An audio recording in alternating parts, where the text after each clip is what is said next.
Last week was our first playoff game, and my plaque psoriasis was so itchy under all my gear. Sometimes just thinking about scratching could take me out of the moment. And then my doctor told me I could get clearer skin with a pill called Otezla.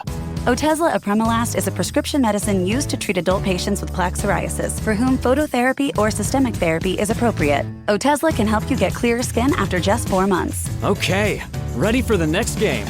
Talking to my doctor about a pill was a total game changer. Don't use Otezla if you're allergic to it. Get medical help right away if you have trouble breathing or swallowing, swelling of the face, lips, tongue, throat, or arms. Severe diarrhea, nausea or vomiting, depression, suicidal thoughts, or weight loss can happen. Tell your doctor if any of these occur and if you have a history of depression or suicidal thoughts.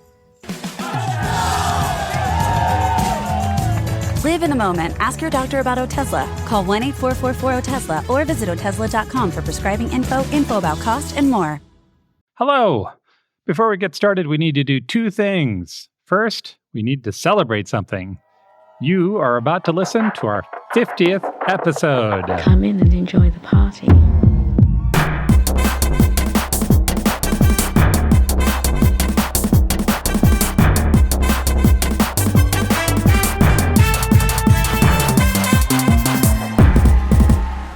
We launched the podcast in January 2020 with an episode about our adopted hometown of Prague. And since then, we've told you about 273 books that we loved on this show. I've also reviewed and recommended another 200 or so on the website. And your blog work. I've written 609 blog posts and 169 weekly newsletters filled with photos and stories and recipes about destinations around the world. I have lied to you 50 times, but only with the most noble of intentions. In the context of 2 truths and a lie. Yeah. We've also produced 47 episodes of the Library of Lost Time in the last year. Which means we recommended another 94 books for your TBR. So whether you are joining us for the first time right now or you have been with us since episode 1, thank you so much. We are thrilled to find ourselves among people who get as excited as we do about great books and who are delighted by the exciting, surprising things that are out there in the world. The second thing we need to say is that we could really use your support. If you enjoy what we do, and you can afford to do so, please consider supporting our Patreon. Strong Sense of Place is audience supported. We can't make the show or the website without the support of people like you. And whenever we get a new patron, we literally shout, "New patron!" And then we say your name and we thank you out loud. It's true. For real. We shout from our desks on opposite sides of the living room. If you want to join our Patreon, there are 3 levels. Our accomplices at the $25 level are an advisory committee to us. We include them in our discussions about how Strong Sense of Place will grow. That's the business side. On the fun side, every quarter we get together on Zoom for a book club or an in-depth discussion of a destination and other fun stuff that we're doing. There's usually food involved. Sometimes gifts. Sometimes costumes. They are a lovely group of people. We really enjoy spending time with them, and we think you would too. Our middle tier is our abettors. For $6 a month, they get access to bonus blog posts and photos and a more personal peek inside of Strong Sense of Place. Worth mentioning, they are also lovely people. It's true.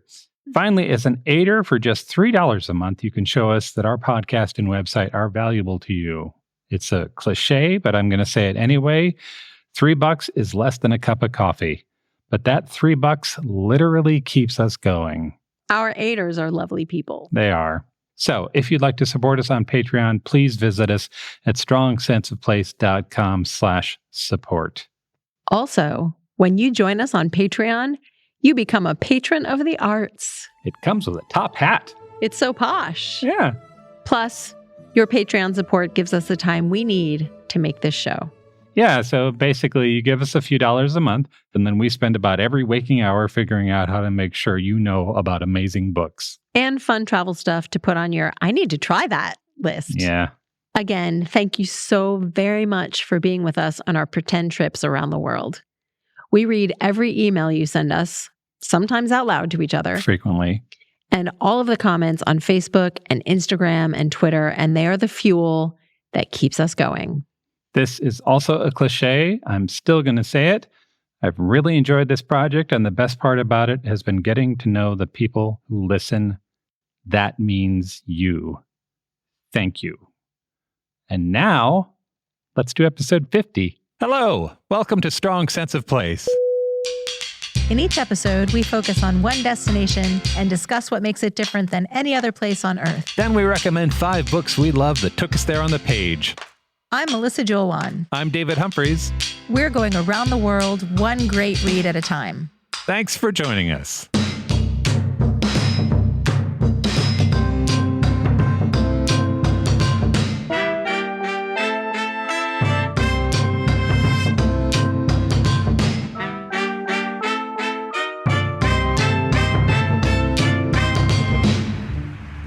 Welcome to Strong Sense of Place.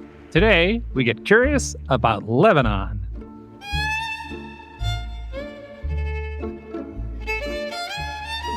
In Two Truths and a Lie, I'm going to tell you about a house in Beirut built with one very strong emotion in mind.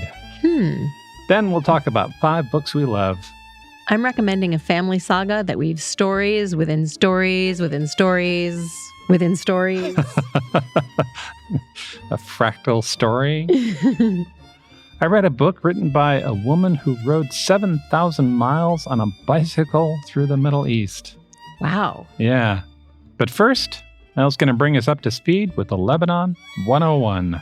Today, before we jump into orientation and history, I want to tell everyone about my great-grandmother. The Lebanese lady. Yeah, the nice Lebanese lady. Yeah. What I remember of her, which isn't much because she died in 1974 when I was only 6. Yeah. What I remember is that she wore her hair in what looked like a really old-fashioned style to me. And now when I see photos, I'm like, oh yeah, accurate. It's very 1940s coiffed, kind of page boy. Stars shining bright above. And she always wore flowered house dresses. Very simple, no collar, no waist, just flowered fabric with pockets. And she was a tough broad. Family legend says that she used to take pies out of the oven with her bare hands. It's hard to imagine. I'm going to tell you a story later that's going to confirm that. Okay. She also liked to smoke cigars on the porch while she had stuff cooking on the stove. That's awesome. Her name was Edith, but I call her Siti. That's the Arabic word for grandmother. Siti was born in 1899 in the village of Tula in northern Lebanon. But back then, it was just the Ottoman Empire. No borders around Lebanon. Right. So she wouldn't identify herself as Lebanese. Her immigration records say Syrian because the part of the Middle East that she came from was the province of Syria within the Ottoman Empire. But my family always said we were Lebanese, so somewhere along the line they decided. Okay. Tula, her village, sits in the mountains above 3,000 feet. High. Yes. High in the mountains. In the summer, it's hot and sunny. Tomatoes, apples, pears, apricots, grapes, and anise grow. The soil is supposed to be very fertile. But in the winter, it snows so much, the roads are impassable. That fact is very important to my family in an unusual way. One day in 1914, my Siti's mother, Mary, was on the roof sweeping off the snow. I can only imagine it was one of the many household chores she had to do that day. Maybe she was distracted. We don't know. What we do know is that she fell from the roof and died. My Siti, without a mother to take care of her, had to emigrate to the United States. The idea was that she would be reunited with her father who had already made the trip, and she needed to get married. Yeah. There was a big wave of immigration from Lebanon and Syria to the United States in the early 1900s. So Siti made the long trip to Ellis Island. She was just 15 years old when she arrived. Imagine stepping out on the dock at 15. From a tiny village in the mountains? With No. Little to no English? She got married. She had 4 children, but only 3 survived. She sometimes worked as a cook. In 1930, she went to the dance at her church, where she won a set of depression glass dishes and was among the people who played cards. Euchre and bridge started at 8 o'clock that night, and dancing went until midnight. In 1939, she was president of the Lebanese Syrian American Auxiliary, and she organized a bus trip to Hershey, Pennsylvania. How do you know these things? I know these things because of old clippings on newspapers.com, which I spent way too much time reading. The description of the church party is delightful. I know what color the decorations were. Pink and white, in case you're curious. I also saw an airline manifest dated August 17th, 1956. That's when she flew from New York City to Rome. That was her first stop on a long journey back to Tula for a visit. So this is 40 years later. Yeah. When she returned to Pennsylvania, she had mixed feelings about how easy and modern her life seemed in comparison. Her friends back in Tula were still storing milk on the countertop in bowls and using donkeys for transportation. Right. Siti, meanwhile, had developed a reputation for being a wild driver. She liked to drive on the left side of the road when there were no other cars around. Oh. Okay. 6 decades after leaving Tula in 1967, she attended my parents' wedding. And one day, not too long after, she taught my mom how to make Syrian bread in a big, yellow, mid-century Pyrex bowl, which is legend in our family. It's called the Siti bowl. The following Christmas, she posed for a photo holding tiny me wearing a miniature Santa Claus onesie. I was 7 months old. By all accounts, Siti was a character with a capital C. My dad loves to tell me stories about her. One is wilder than the next. But like I said, I don't really remember much. I was only 6 when she died. The only proof that I have that I met her are these photos. Yeah. But I do feel like I've met her. She's right there every time I smell cumin or start a pot of rice pilaf by browning a few broken sticks of spaghetti in olive oil. This episode is dedicated to Edith Ferhat, my awesome Siti.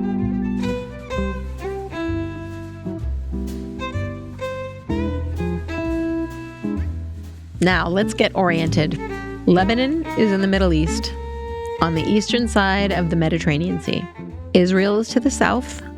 Syria is to the north and east. And it's a pretty tiny country. It's only about a third of the size of Belgium or a third of the size of Maryland. The population is about 6 million people, and that includes 1.5 million refugees from Syria and Palestine. Wow. Mm-hmm. That's a chunk. The name Lebanon comes from the Semitic word Liban. That's L-B-N. Why put pesky vowels in there? Right. Who needs them? Yeah. Liban means white, and that's a reference to the snow-topped mountains of the Mount Lebanon range. The snow that killed your great-great-grandmother. Yeah. Yeah. Maybe it was a Yeti. Maybe. In the fantasy novel I write about this experience, Yeah. Yeti. The cedar tree is a big deal there. It's a symbol of national identity, strength, and resilience. It's on the Lebanese flag, and it shows up in literature, art, and music. My dad is not a jewelry guy at all, but he has a ring my Siti gave him with a green stone and a gold cedar tree. The official language is Arabic. French and English are also taught in schools, so a good chunk of people speak both. French is used on currency, road signs, car license plates, and public buildings along with Arabic. And we'll get to why in a minute. Okay. The capital of Lebanon is Beirut. Yeah. If you're around our age, mid-50s or younger, then you probably only know the Beirut of terrible news reports. Yeah. Dateline Beirut usually doesn't go anywhere good. Exactly. Smoking buildings, lots of rubble. Yep. All of that is because of the Civil War and ongoing conflicts with Israel. Yeah. But just after World War II, in the 1950s and 60s, Beirut was the Paris of the East.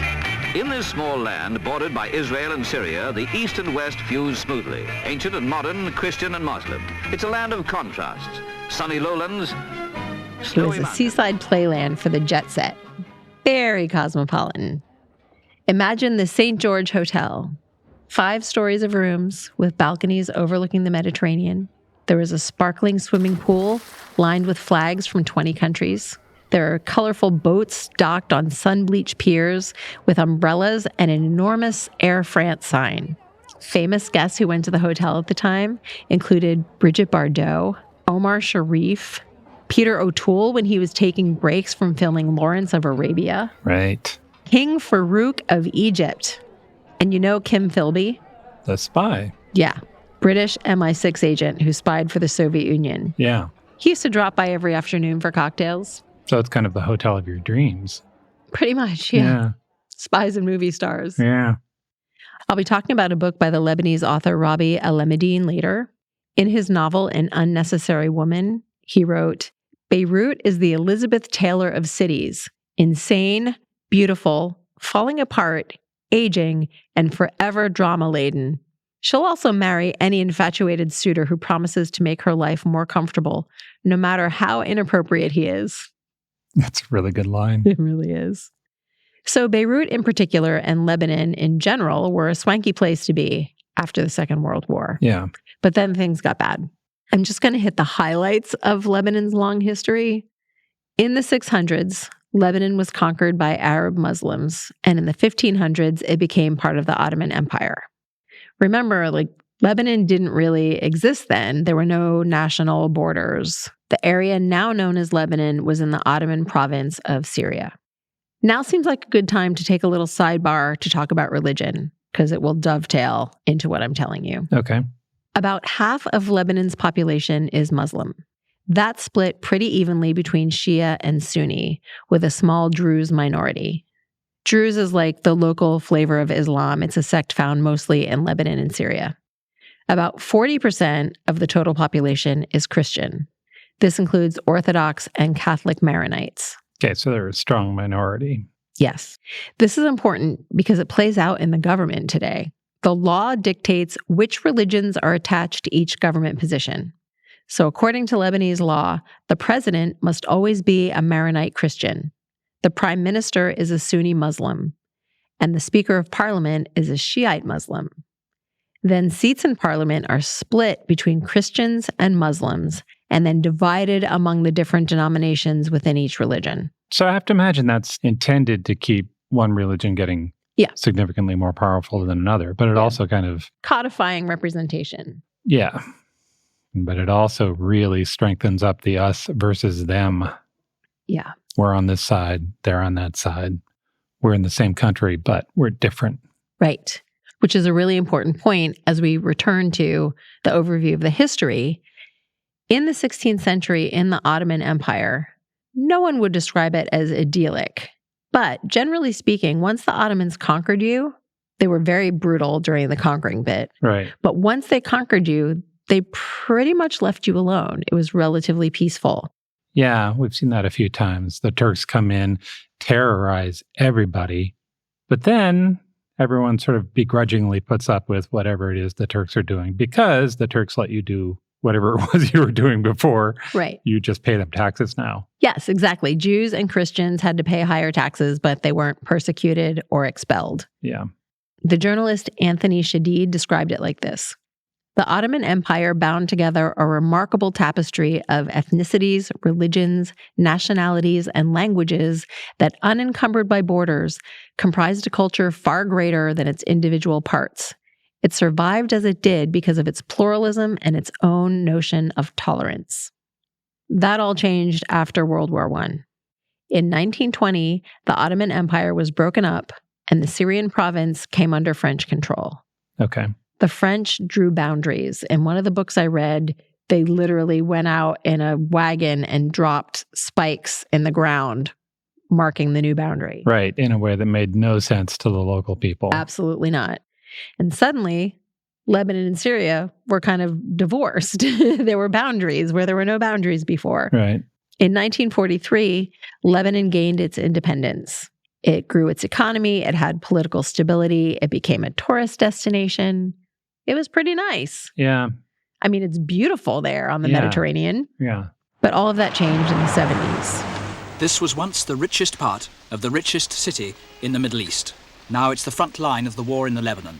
From Buildings where last year the 1975 money until makers of the 1990, there was a civil war with different factions fighting each other. Christians, Muslims, Palestinians, left-wing groups all got involved. Syria and Israel got involved. Messy. Tangled knot. Yeah. Then in 2006, there was another conflict. You might be familiar with the name Hezbollah from the news. Yellow is Hezbollah, a martyrdom project inspired by Iran's ayatollahs. To the Western world, they are terrorists. That's a Shiite political party and a militant group that's backed by Iran. But it holds a lot of power in Lebanon because it's an actual political party. In 2006, Hezbollah crossed the border into Israel, killed 2 soldiers, and kidnapped 3. In retaliation, Israel launched airstrikes against Hezbollah targets in Lebanon. Right. That lasted 34 days. It killed about 1,000 Lebanese civilians and 160 Israeli soldiers and civilians. So sadly, when I Googled, is it safe to visit Lebanon 2023? Right. The answer was pretty much no. The U.S. Department of State says that Lebanon is a high-risk area. As of February 1st of this year, they advised travelers to, quote, reconsider travel to Lebanon due to crime, terrorism, kidnapping, and the embassy's limited capacity to support U.S. citizens. Yeah. I read a little bit about that too, and there is that for sure. But there are also a lot of travelers who were sort of saying, well, if you avoid the border and certain parts of the countryside and whatnot, you can navigate within Lebanon. Yeah, Canada's advisory is softer than the U.S. Yeah. I found this really interesting, just to kind of put all of this in context. Yep. On the Global Peace Index, Lebanon ranks 138 out of 163 countries, which doesn't sound great. It's not great, no. But if you're wondering where the U.S. is on that list, Lebanon's at 138. Yep. The U.S. is at 129. That's only 8 spots above Lebanon. Yeah. And only 34 rungs from the bottom of the ladder. Yeah. And since the question is probably in everyone's mind, number 1 is Iceland. So, we're probably not going to be planning a trip to Lebanon soon, even though it is achingly beautiful with balmy Mediterranean beaches and craggy mountains. Once again, the more I learned about some place, the more I want to go there. Yes. We can't go there right now. Okay. But thanks to books, music, and food, we can all enjoy the culture from the comfort of our living rooms. We're going to get to the books later, so let's talk about music and food. My favorite Lebanese music is the dabka. That's the name for both the style of music and the dance that's done to it. The word dabaka means stomping the feet or to make a noise. In the dance, people stand side by side in a line, holding hands, and cross their feet in front of and behind each other, moving as a unit to one side. So it's sort of a country line dance. A little bit, yeah. Only with much funkier rhythms. Okay. The music usually begins with a slow intro that gives everybody time to get into position. And then the pace picks up, and it kind of stays just on this side of frenetic. Nice. It has a really strong downbeat, and the instrumentation is unmistakable. You've heard this music in every belly dancing scene ever.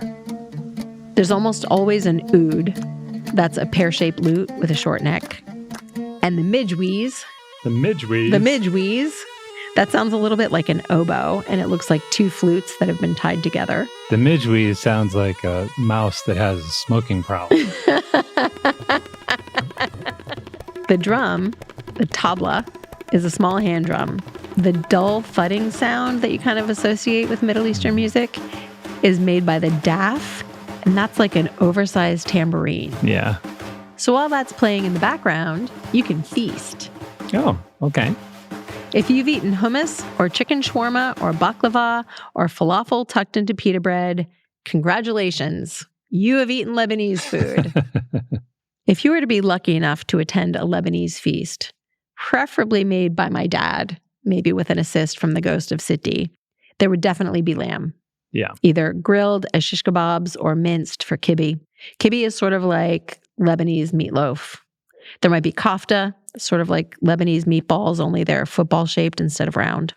There would be lots of dips, like hummus and baba ganoush, which is really fun to say, and is like hummus, but it's made from roasted eggplant instead of chickpeas.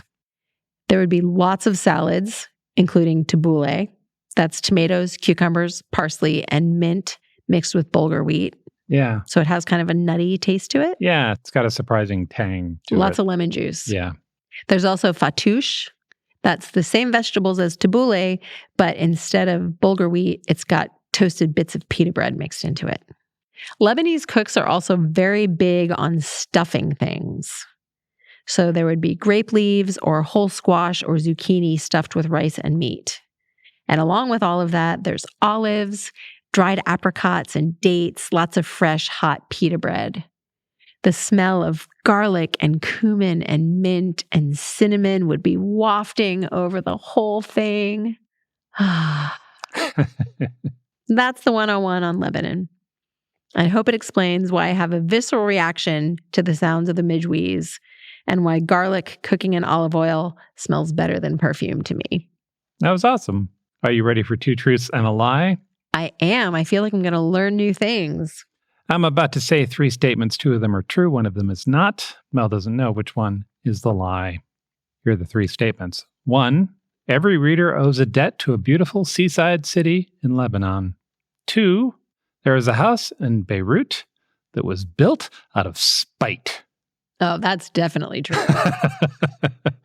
And 3, a U.S. man was once asked to rob a bank in Beirut, and he did it, only to later realize that he had robbed the wrong bank.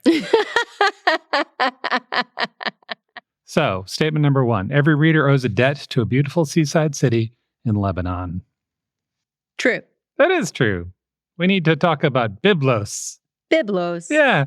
Byblos is a small city on the Mediterranean. It has been continuously inhabited since 5000 BC. Whoa. Let us imagine the attics of Byblos.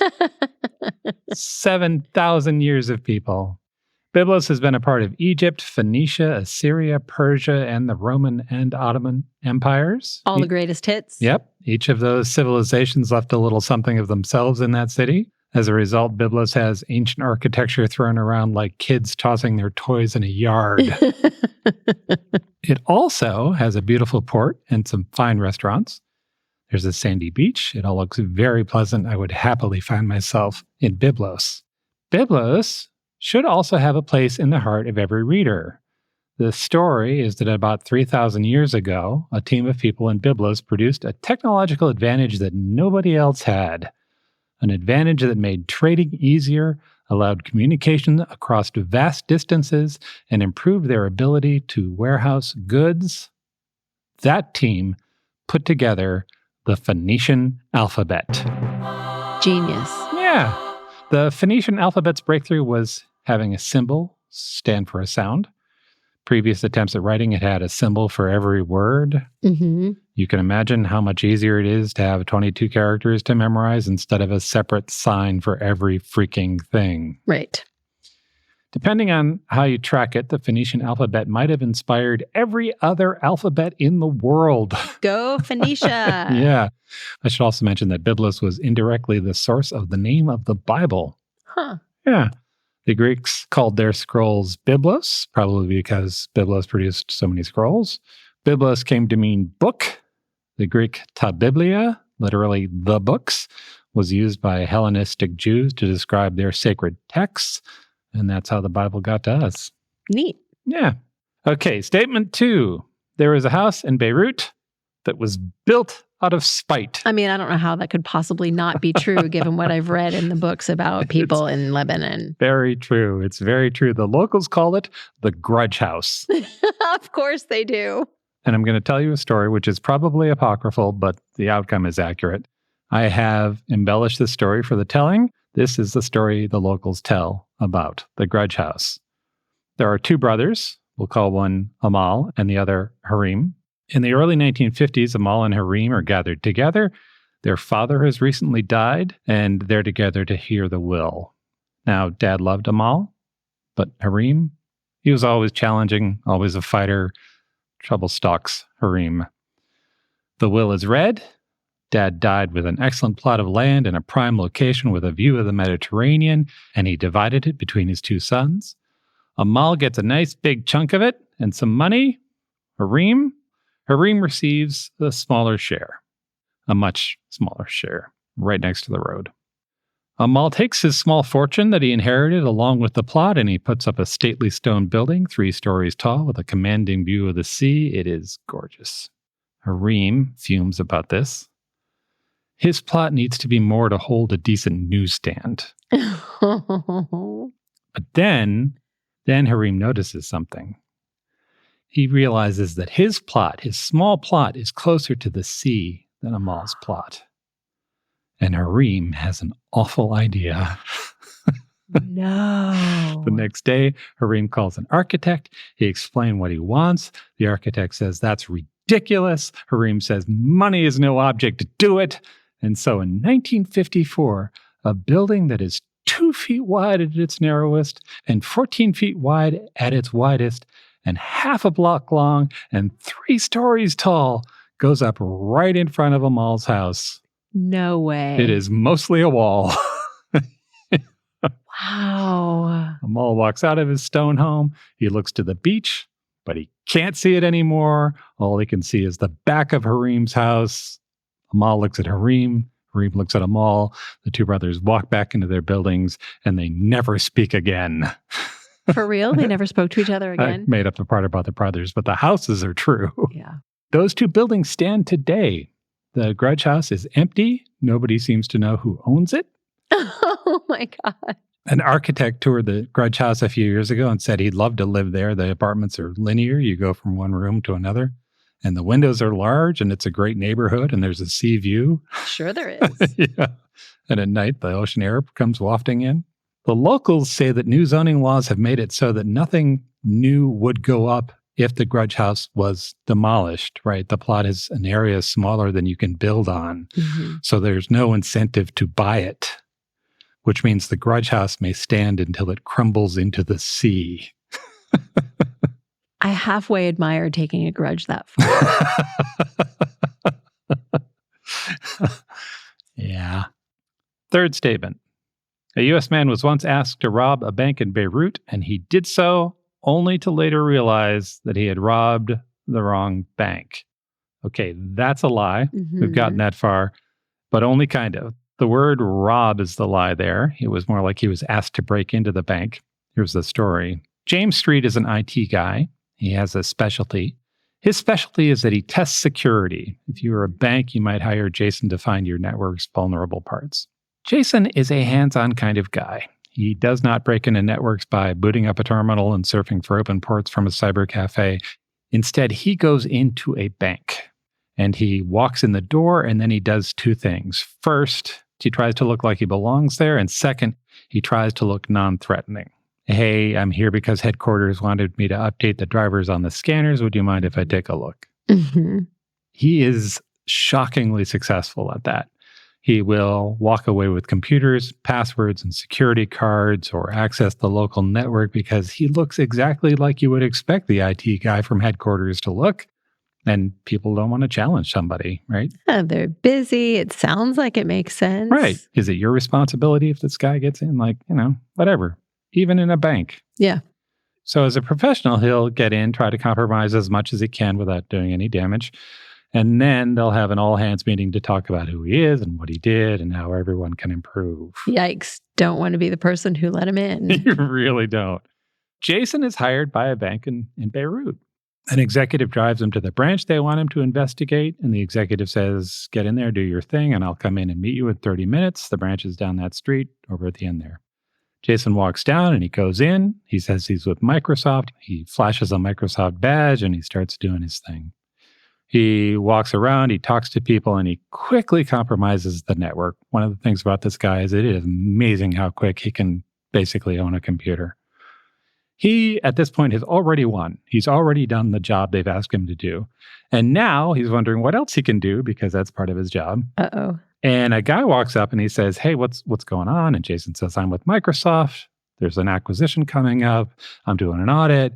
He shows him an email from an iPad, all fake. The email is from a CFO of the company. And the guy says, you're going to need to talk to our supervisor. And so Jason goes and he talks to the supervisor, same thing, Microsoft, here's the email. And he's thinking, all I need to do now is get out, right? So, and there are only 2 options here. One is that the supervisor says, yeah, sure, looks good.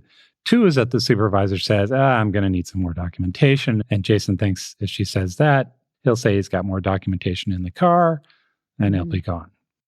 So instead, Jason encounters a third option that he had not planned for. The supervisor reads the memo, and then she says, this memo is for the bank next door. No. What are you doing here? And what did you plug into our computers? Oh, my God. And Jason looks her straight in the eye, this professional, hard-as-nails security guy who walks into banks and goes behind the teller line with nothing but a fake Microsoft badge.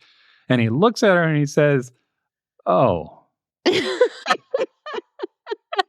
This is unfortunate. I got nothing. I shouldn't be here. And his next thought is, I wonder what jail is like in Lebanon. Yeah, 100%. Because that feels like a real possibility right now. Because he just broke into a bank. Yeah, he hasn't taken anything, but as far as they know, he's compromised their network, and he has definitely lied about who he is. So a few minutes later, the executive from the other bank, his employer, his get-out-of-jail-free guy, finds him. And for a second, Jason's like, oh. And then the supervisor looks at him and he says, who's this guy? Eventually, it all works out. Jason is not arrested. He ends up educating both banks, but he says he didn't feel comfortable until he returned to Paris 3 days later. As he put it, who hasn't robbed the wrong bank before? Jason tells a longer version of this story on a podcast called The Darknet Diaries. He was also featured on an episode of National Geographic's Breakthrough. We will put links to both of those in our show notes. That's Two Truths and a Lie. There are many ways to entice a potential new customer with flashy branding and calculated marketing strategies. But at the end of the day, the success of a business comes down to the ability to close the sale. And for businesses like Thrive Cosmetics, Allbirds, or Skims, it's what goes on behind the scenes, making selling, and for shoppers, buying, simple that makes the difference. For them and for millions of businesses, that difference is made with Shopify. Businesses that want to grow, grow with Shopify. Because if your goal is growth, your commerce platform better be ready to sell wherever your customers are scrolling or strolling. And Shopify will make sure you're ready. On the web, in your store, in their feed, and everywhere in between. Nobody does selling better than Shopify. And with Shop Pay, they boost conversions up to 50%, meaning way less carts going abandoned and way more sales going. It's no wonder Shopify is home of the #1 checkout on the planet. Upgrade your business and get the same checkout Allbirds uses. Sign up for your $1 per month trial period at shopify.com/realm, all lowercase. Go to shopify.com/realm to upgrade your selling today. That's shopify.com/realm.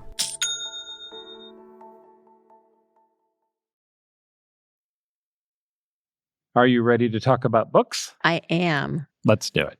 My first recommendation is House of Stone, a memoir of home, family, and a lost Middle East by Anthony Shadid. This is a memoir about the author's experiences restoring his ancestral family home in the village of Marjayoun in southern Lebanon. Whoa, that's cool. It's very cool. First, a little bit about the author. Anthony Shadid worked as a foreign correspondent for the New York Times and the Washington Post. He won the Pulitzer Prize twice, in 2003 and 2010, for his coverage from Iraq. Okay. In 2006, he was in Lebanon reporting on the conflict with Israel. He visited his family's hometown, and he came across his great-grandfather's estate. In the early 20th century, his great-grandfather, his name was Isber, he built a beautiful house. It was made of stone and had a garden with olive and orange trees. There were arches over the doorways, and the windows were decorated with ornate metalwork. But when Anthony found it in 2006, it was a ruin. It had been abandoned long ago by the family and destroyed by the endless wars. The plaster was chipped and flaking. The yard and garden were overrun with weeds. So he decided to take a year off from work to restore the house, partly to honor his great-grandfather's dream, but mostly because he was exhausted from years of covering conflict in the Middle East. Okay. He'd been divorced. He wasn't with his daughter. his life was at a big turning point. So he's going to take a year off, restore the house. This book weaves the personal story of his family with the restoration of the house and the history of the region.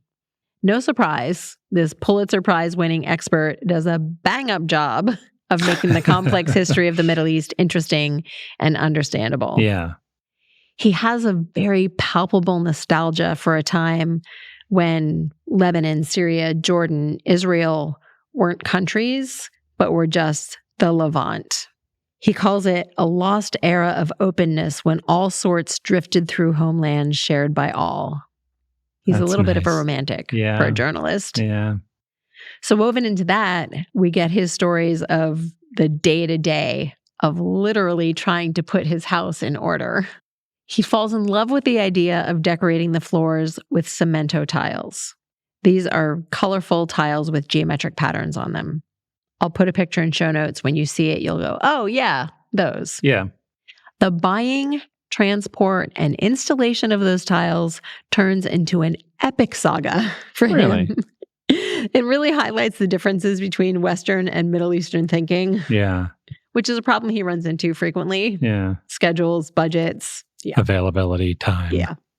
Shadid has the insight of a journalist, but he crafts his sentences like a poet. In a passage where he's explaining why the tiles mean so much to him, this is what he writes. Cultures that may seem as durable as stone can break like glass, leaving all the things that held them together unattended. I believe that the craftsman, the artist, the cook, and the silversmith are peacemakers. They instill grace. They lull the world to calm. He is a romantic. That's really nice. His town is populated with fascinating real-life characters. There's a doctor who makes ouds and bouzoukis. Oh. There's a cynical chef. There are craftsmen with no sense of budget or timeline. There are nosy relatives. And everyone is gossipy. Wow, are they gossipy? For a long time, the townspeople think he's crazy or a spy or both. Sure. They assume he's rich. Yeah. And they're endlessly curious about how much he pays for things, mostly so they can mock him for paying too much. He gets viciously teased for his inexperience with olive trees. Oh. He loves the 2 olive trees in his garden. He loves them. They represent his grandfather and renewal and hope and connection to the land. Everyone tells him to wait to harvest the olives. You must wait until after the rains. But he's impatient. Oh, no. And every time an olive falls from the tree to rot on the ground, it causes him pain. So he decides he's going to pick the olives immediately, but he's going to do it his way. He's not going to do it the way everyone else does it. They put a tarp under the tree and then shake it violently until all the olives fall out. Yeah. But he can't abide the idea of being mean to his trees. Oh. So he gets a ladder and he climbs the tree and he plucks each olive from the branch one by one until his shoulders and hands ache. I don't want to spoil any more of the story, but I will say that I had no idea there were so many ways you could botch an olive harvest. And now I have to tell you that this story has a very bittersweet ending. Anthony Shadid finished the house. He returned to reporting. He got married, and he wrote this book. It came out at the end of February 2012. Sadly, about 2 weeks earlier, 2 weeks before this book came out, he died in Syria. Aww. He was covering the resistance against the government when he died from an asthma attack. Oh, no. He had really bad asthma, which he treated with inhalers, but he was walking to the border behind horses and had an allergy attack and died. Oh, that's tragic. After he was cremated, his wife buried his ashes between the 2 olive trees in his garden in Marjayoun and put some of those cemento tiles on top of it. That's House of Stone, a memoir of home, family, and a lost Middle East by Anthony Shadid. My first book is Between Beirut and the Moon by Naji Bakhti. This is a coming-of-age novel set in a post-Civil War Beirut, maybe in the 2000s or so. The narrator's name is Adam. He's maybe 13 when the book starts and maybe in his early 20s when it ends. The author is a little skimpy with details about time and age. Adam lives with his father, who's an idealistic journalist with a house full of books. His mother, who seems to be a good mother, she smokes too much and she worries about her kids. And his sister, who's ponytailed and sassy when the book starts. Adam's parents are mixed religion. His father is Muslim, his mother's Christian. The novel is episodic. We skip through time to follow Adam's life. When the book begins, Adam wants to be an astronaut. Part of the tragedy of this time and place is not that he isn't going to be an astronaut, it's that he can't get there from where he starts. Mm-hmm. Beirut doesn't support that dream. There is no future that says astronaut. The subject matter is intense, but the book makes up for it with dark humor and charm. The best trick in this book is that the characters come across as people you'd want to know, and they're going through hard times. Other reviews I've read called this book warm and funny, and it's definitely there. Like, I can see why they would get there, but for me, the overwhelming sense was sort of heartbreaking with some charming and funny moments mixed in. Mm-hmm. One of the scenes that I remember most from the book is this. Adam's family is gathered in a bathroom waiting for a bombing to stop, and they've been sitting in there for hours. So now the narrator has to pee. And that's just the setup of that scene, right? That is the first paragraph of that chapter. And I felt every bit of that, right? The family all gathered in the bathroom, his father and his mother and him and his little sister, because it's the safest place in the house. Mm-hmm. But it smells like toilet paper and cleaning supplies, and then increasingly like the other people in that room, and they've stopped whatever they were doing, and they don't know whether they'll be returning to whatever it was, and now they're just waiting, and they're cycling back and forth from thinking they could die a horrible death any second to maybe being a certain kind of bored, Mm-hmm. or at least restless, and certainly wanting it to end. And then you've been there long enough that you need to pee and you're 13. Yeah, terrible. I know. You don't want to talk about that. And when do these indignities end? And somehow all of that is kind of normal for Adam. Mm-hmm. And I got all of that from sort of the first paragraph of, like, I don't know, the third chapter or something. There are some nice dips into Lebanese culture throughout the book. You get insights into what home life is like and what the education system is like. You get the sense of religious differences, what that means on the street or in a playground. The author introduces some language. One of my favorites was the phrase mother and father to mean the whole of something. Here's a couple of sentences from the book. Mother and father is a colloquial term used in Lebanon to express the idea of something whole or complete. For instance, the weight of the explosion knocked the man, mother, and father right out the window, as men in Beirut occasionally are.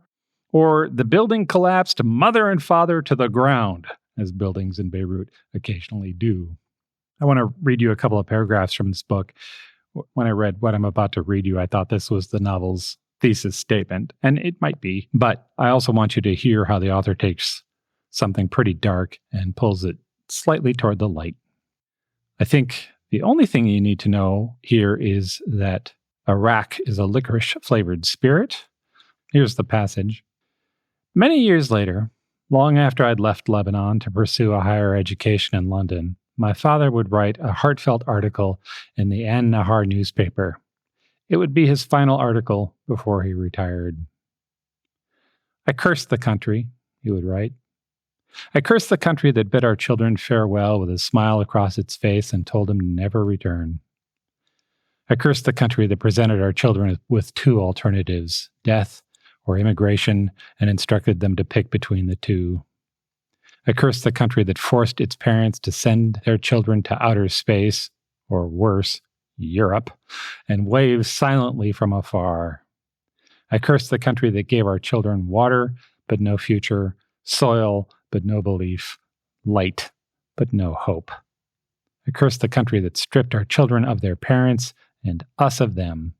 I cursed the country that made fools of all of us and led us to believe that we would grow old watching our sons and daughters rise to greater heights amongst their fellow countrymen. I cursed the country that robbed me of my afternoon arak with my son. I curse the country that deprived me of the sight of his wispy beard slowly maturing into one which resembles my own. I curse the country that resigned my wife and I to the comfortable couch in the living room, staring past broken shards of glass into the empty void that is tomorrow. I curse the country, mother and father. He passed away not long after that, but by then my father had suffered through the untimely demise of his upstart publishing house, a severe, unwarranted beating at the hands of militiamen, and the sudden, gratuitous disappearance of a cat called Nanette. Phew. Right. If you're looking for a book to introduce you to modern Beirut, and you want to go with a writer who will show you both the dark and the light, this is a good pick. It is Between Beirut and the Moon by Naji Bhakti. Oh, and if you want to try it out, there's a YouTube clip of the author reading his work. We'll point to that in the show notes. My second recommendation is a cookbook, Rosewater and Orange Blossoms by Maureen Aboud. Maureen is a Lebanese American and grew up eating Lebanese food that was cooked by her grandmother, who she called sitto. Sitto? Sitto. You called yours Siti. Yes. So I looked it up. Okay. Same idea, same word, different pronunciations depending on the region you're from. Okay. In her introduction to this book, she shares really delightful stories about her family's relationship to food, about her life-changing trip to Lebanon, and about her grandmother. She used to make weekly visits to her sitto when she was in graduate school. Her grandmother always wore lipstick and a house dress, never pants. Sounds familiar. Right? Yeah. They'd cook together and her sitto would tease her. She describes how her grandmother took stuff out of the oven. This is a quote. She'd tisk me into toughening my hands. Sitto reached in the oven with adept fingers that met no heat they couldn't take. She pulled eggplant out with bare hands and sort of threw it onto the counter as if to say, "Take that. I am Sitto. I am in charge." What is it with these Lebanese grandmothers and not using hot pads? Yeah, I don't know. I mean, they're there. It's not advanced technology or anything. Well, and I read that and I was like, my family's not exaggerating. Apparently that's a thing. Yeah. Dear audience, if you have a grandmother who takes stuff out of the oven without hot pads, let us know about it. The author weaves family into every recipe in this book. She tells just a really heartbreaking, moving story about her sitto's arranged marriage and how she brought a yogurt starter with her from Lebanon to Michigan. Oh my goodness. Yeah. I'm going to read you a quote. You're going to hear the word Laban in the quote. Yeah. That's the Arabic word for yogurt. Okay. The story goes that she didn't want the marriage, didn't want to go to the United States, and didn't want to leave the boy she was in love with in Lebanon behind. She cried rivers, but in the end, entered the arrangement, got on a boat, and started a new life. I think of the Laban as her safety blanket, her piece of home. And then that leads into an essay with practical advice for making your own homemade yogurt to kind of hold your hand through the process so that you can make it yourself. That's really hard to think about, breaking up a young couple. Yeah. Teenagers, probably first love. Yeah. There are all kinds of helpful tips sprinkled throughout this book, like how to seed a pomegranate and how to choose the best grape leaves for stuffing. It's all very charming, and the way she talks about sharing food with the people she loves will make you very hungry. It also makes you feel like you can do this. Like if you don't have a siti or a sitto showing you how to do it, she will give you the confidence. Yeah. All the greatest hits of Lebanese food are here. There's toum. That's a sauce made with lots of garlic, olive oil, ice water, and magic. It is magic. When you make it, it becomes this like fluffy garlic cloud. It's amazing. Huh. And it tastes good on everything. You might dip like pita bread into this? Yeah, you could put it on top of your tabbouleh. Does not discriminate. Makes everything taste good. Okay. She's got a recipe for whipped hummus with minced lamb on top. That's like eating a hummus cloud. There are little nibbles like warm dates with almonds and lime zest, potato salad with lemon and mint. She goes deep into the multiple types of kibbeh. Oh. As I mentioned before, it's kind of like Lebanese meatloaf, right. Sort of. It's ground meat, usually lamb, that's mixed with spices and bulgur wheat, and you can cook it or not. Right. My favorite when I was growing up was kibbeh. It's like Lebanese steak tartare. Raw lamb is mixed with mint, bulgur, onion, and cumin. And then you take a big piece of it and put it on pita bread and drizzle it with olive oil. If you're wrinkling your nose at the idea of raw kibbeh, you can take that same kibbeh and fry it in butter. I've had that. Can recommend. It's really good. So good. It gets kind of like a buttery crust on the outside. Yeah. She also has a foolproof recipe for homemade pita bread, which her family called Syrian bread, and mine always did too. And I remember being little and being confused, but we're Lebanese. Why is it Syrian bread? Right. Now you know. Now I know. Okay, desserts. Date stuffed cookies, rice pudding with dried cherries and pistachios. Love some rice pudding. And the grand poobah, baklava. Oh man, good baklava. Baklava is one of those things where like 90% of it is too gloppy, too sweet, not right. But that 10%, now you get something. Yeah. I like how practical this book is. The instructions are clear, the ingredients are easy to find, and her stories will make you feel like you've got your own sitto or sitti in the kitchen with you. That's Rosewater and Orange Blossoms by Maureen Aboud. But I'm not done yet. You can think of her book as the bright, airy cafe of cookbooks. Okay. It's got pastel colors. It's got beautiful photographs.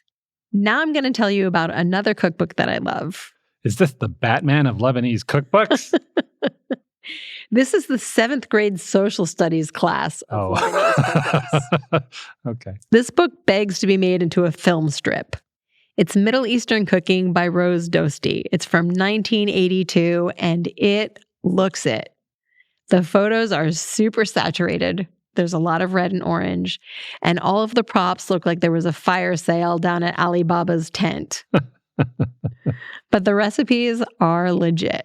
The author is of Albanian heritage, and she was born and raised in New York City. She was a columnist for the LA Times, and she wrote a slew of cookbooks.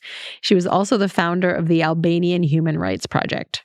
Her approach to this book is sort of a cultural completist. These are not personal stories, but there's tons of info about how food and drinks fit into Middle Eastern life. You can kind of think of it as a Middle Eastern food encyclopedia. Okay. The writing is very Time Life books, but the recipes are really, really good. There are spiced olives and a mixed herb plate that I always make for parties. I made those spiced olives for the first time about 30 years ago, and they're a staple for me. There's also a 7-spice blend called Baharat that is delicious, sprinkled on everything. That is Middle Eastern Cooking by Rose Dosti. I will put a link to that in show notes. It is out of print. You can find copies in used bookstores, on Amazon, but you can also find it on the Internet Archive. Check it out for an hour, make a recipe. My second book is The Slow Road to Tehran, a revelatory bike ride through Europe and the Middle East by Rebecca Lowe. This is a little bit of a cheat for me. This book is about many places, not just Lebanon, but there's a good chapter on her trip through Lebanon, so I decided to give myself a pass. Well, and if there's one theme running through this whole show is that Lebanon has only been Lebanon for a short time. Yeah. Back in 2011, the author, Rebecca Lowe, was a reporter in London specializing in Middle Eastern human rights issues. And she was running into the problems you might think somebody like that would run into. The Middle East is confusing and different, and very specifically from a London perspective, not here. Mm-hmm. It's over there.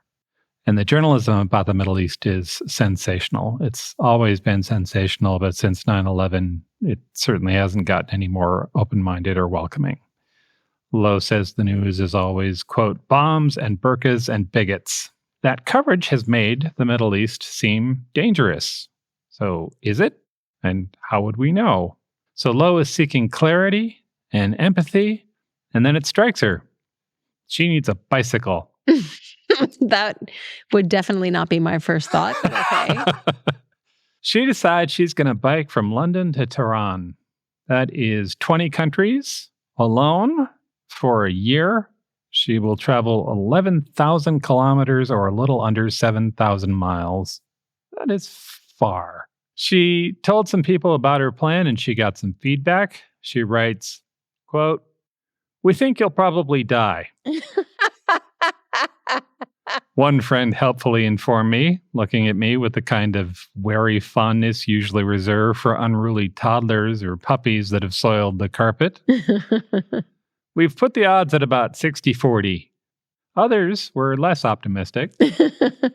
A family member with a particularly unfortunate sense of humor sent me a copy of Rudyard Kipling's If, stressing the importance of keeping my head, quote, "when all about you are losing theirs," while a man in a pub described me as, quote, "a naive idiot who'll end up decapitated in a ditch at best." The ride started in 2015. When it started, she was in no way ready for it. I was going to ask if she was a cyclist or if she was in shape. No, she doesn't have any training. She had just gotten a bicycle the day before, which was not fitted for her. And I'll let her tell you what she packed. She writes, "At 9 p.m., the living room is carpeted with a colorful medley of bike tour essentials, from a mini tripod and inflatable chair to a collapsed wine glass and silver-plated hip flask. In my electrical piles alone, I have 3 cameras, a DSLR, GoPro, and a camcorder, a laptop, a dictaphone, a solar-powered battery charger, a normal battery charger, a Kindle, a travel speaker, a satellite tracker, bought by my boyfriend and my parents as a safety measure, a mini iPod, and an iPhone 4. Beside this heap is a knotted lump of cables the size of a basketball that I feel obliged to include because I removed all the wires from their respective boxes and now have no idea which ones go with which pieces of equipment. And in the center, perched with elegant insouciance against the armchair, sits my most prized possession, my ukulele." Oh, come on. This is making me think about when we did the California AIDS ride. Yeah. This is a bike ride in the 90s that we did from San Francisco to Los Angeles. Yeah. And the first year we did it, we brought paperbacks to put in the little gear bag on our bike in case we wanted to take a reading break when we were at lunch or something. And I can remember us after the first day dumping into a trash can everything that wasn't essential, because even an ounce is too much when you're riding for 12 hours a day. I was going to say, the first time you do a long ride, you're like, I'm going to bring my house. And the second time you do a long ride, you're like, what can I give away? Yeah. Wow. So she packs all that stuff on her bike and she leaves. Did she have panniers? Yeah. Okay. She runs into the kinds of things you think she might run into. Her tires go flat, her ass hurts, she has to search for clean water and decent accommodations. Roads seem to just vanish. Some men are horrible to her. She has to back up one with a knife. Some border crossings are difficult. She passes out from the heat while riding her bike in the Sahara, but then she's rescued by some locals in a donkey cart. And language is an ongoing challenge, but Google Translate goes pretty far for her. But she loves that trip. She loves that trip. People were warm and welcoming and open to her, even when she presented herself as an unmarried, agnostic woman with no children. She found that people welcomed her for who she was. In Iran, which she found particularly hospitable, she writes, "The deeper inland I ride, the safer and more serene I feel, as if rolling myself up in a giant feather duvet. Kindnesses eddy and flow around me, as pervasive as the summer breeze. Having lost my pump, I'm given one. Having broken my sunglasses, I'm gifted a pair. On the road, so many drivers stop to offer me wonderful, utterly impractical food. Watermelon, loaves of bread, bags of cucumbers, that much of it, to my dismay, must be discarded." Along the way, she writes about the histories of the countries that she visits. She is a specialist in human rights issues, so there's an education about human trafficking and refugee camps. She frequently talks to locals about their politics. There are footnotes. There's a solid bibliography, word which, by the way, we get from Biblos. She is reminded that there is a strong division between people in politics, that the country's residents shouldn't be confused with the people in power, which strikes me as something that everybody gets locally, right? Our president doesn't necessarily match our values, but some people need help with it when it gets further from home. Lo has a TEDx talk. We'll link to it. In it, she talks about the misrepresentation of the Middle East in the media, and she talks about her journey, which she says freaked her poor mother out. When Lo announced what she was doing, her mother sent her an email that included the words, devastated, dangerous, reckless, juvenile, and foolish. But Lo ends the talk by encouraging others to travel to the Middle East by bike if possible. And she ends that talk by saying, and I promise if you do that, your mother will forgive you eventually. That's The Slow Road to Tehran by Rebecca Lo. My final recommendation is The Hakawati by Rabi Alameddin. This is a family saga that I mentioned earlier that weaves stories within stories within stories. Yes. The title Hakawati means storyteller in Arabic. It's right there in the name. In an interview with NPR, the author described it like this. At some point, Hakawatis were the primary form of entertainment. They could tell a story and expand it for about 6 months to a year. Wow. They could go on and on and on. Basically, they were paid on whether the audience wanted them back or not. If they weren't able to hook an audience, they went hungry. And if, God forbid, at one point they couldn't tell a good story, they were beheaded. Whoa. Taking storytelling very seriously. So the story of Scheherazade has root. It absolutely does. She saved her skin by telling an irresistible story for 1,001 Nights. So here's the setup of this book. A youngish man named Osama al-Qadr returns to Beirut in 2003. He thinks he's going to celebrate the holiday of Eid al-Adha, but when he gets there, he learns that his father is in the hospital again and probably dying. The extended family is in and out of his hospital room, gossiping, bickering, supporting each other, and now Osama is reunited with all of them and with his father.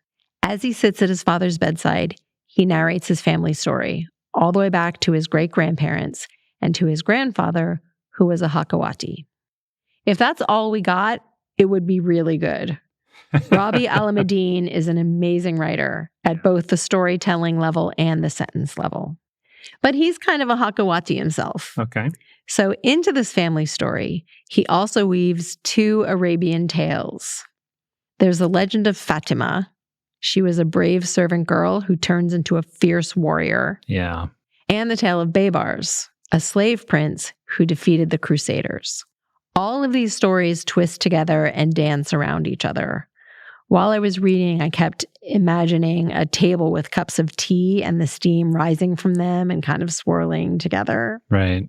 This book is filled with magic. There are demons and jinn and witches and horses with magical powers. There are battles and beheadings, seductions and heroics, pigeon wars, poetry, braggadocio.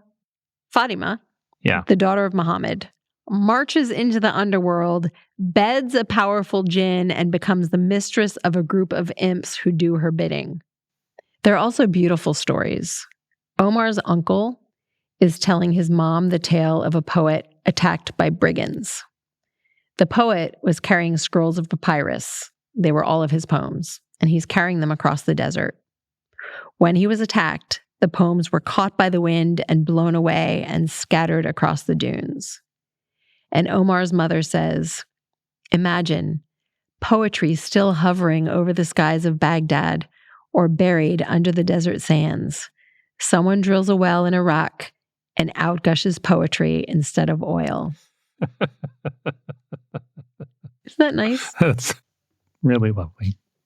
There are also stories of family run-ins, both loving and difficult. Fathers and sons have a really rough go of it in this family. The women are fierce and outspoken, but that doesn't always work in their favor. There are family secrets and sniping. No one keeps their opinions to themselves. But there's also so much love. And of course, the shadow of the Civil War kind of hovers over everything. There's some really great set pieces when the family gets all together. They have an epic celebration of Ida Lada in the hospital. The feast is wheeled into the room on an extra gurney. Whoa. There's a funeral with men reciting poetry and singing. And then the women, who are all dressed in black, start wailing and lamenting. Who will replace him? How will we live with such sorrow? And an aunt tries to climb into the coffin with the deceased, yelling, I'm going with you. A little heavy on the drama in that family. A little bit. At a wedding, there's a feast and dancing and a poetry duel. A poetry duel? Yeah. It's like a rap battle. Kind of, yeah. At weddings, poets competed in praising the bride, the groom, and the other people attending the wedding. They also dueled and entertained the crowds by engaging in boasts and insults and composing verses on the spot. Poets were guaranteed invitations to every wedding, and the good ones got paid. There's a lot to love about this book, and I was really enjoying it. And then at about the 80% mark, I read a line that made me say out loud, oh no. I distinctly remember that moment at breakfast. And a bunch of dominoes that had been lined up over the course of like 8 hours of reading so far fell. And that's when I was just like, oh, this book is so good. I mean, it was good before then. Right. But this was the moment where it ties it all together. The characters in this novel use storytelling for all kinds of reasons: to entertain or distract from painful circumstances, as currency, to understand the world, to teach a lesson, to enchant, to remember. The way I say I love you is by saying, let me tell you a story. Ah, that's nice. That's The Hakawati by Rabi Al-Madin. Those are 5 books we love set in Lebanon. I know I say this every episode, but you really need to come by our show notes. They're at strongsenseofplace.com. We're going to give you recipes and see the Grudge House. One of my favorite things I found was an article about all of the hot spots in 1950s Beirut. If you like nostalgic photographs of jet set era, you want to see this article. Also, there's great Dabka dancing videos, which will be in show notes. Mel, where are we headed for our next episode? We're grabbing our bumbershoot and brewing a cup of tea because we're off to London town. Thanks for listening, and we'll talk to you soon.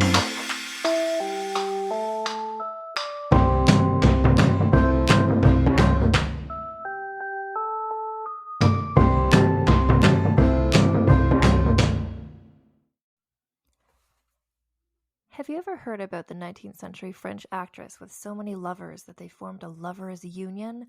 Or what about the Aboriginal Australian bandit who faked going into labor just to escape the police, which she did escape from them. It was a great plan. How about the French queen who murdered her rival with poison gloves? I'm Ann Foster, host of the feminist women's history comedy podcast, Vulgar History. Every week I share the saga of a woman from history whose story you probably didn't already know, and you will never forget after you hear it. Sometimes we re-examine well-known people like Cleopatra or Pocahontas, sharing the truth behind their legends. Sometimes we look at the scandalous women you'll never find in a history textbook. Listen to Vulgar History wherever you get podcasts. And if you're curious, the people I was talking about before, the Australian woman is named Marianne Bugg, and the French actress was named Rochelle, no last name, just Rochelle.